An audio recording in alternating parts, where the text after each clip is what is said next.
Good morning, soldiers. I am Sergeant Diva. Today, we are officially entering into Watermelon Wars.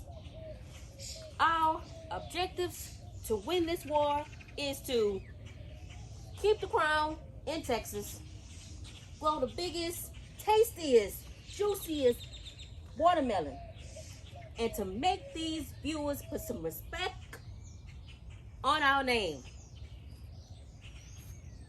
And most importantly of all, we're gonna beat J3GS Farms.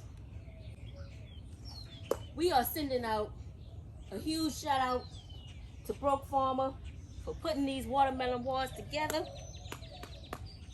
We are sending out special thanks to the reigning champion, David Corey with the crop,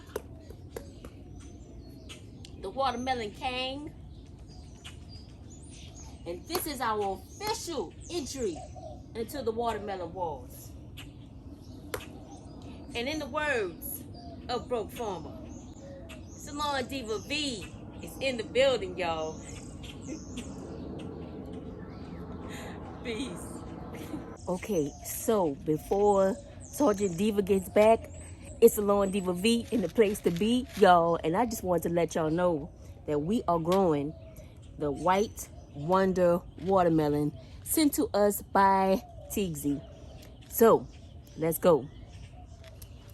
And don't forget, tonight, Tuesday, trivia, 5 p.m. Central Standard Time, right here on the tube. See you then. Peace.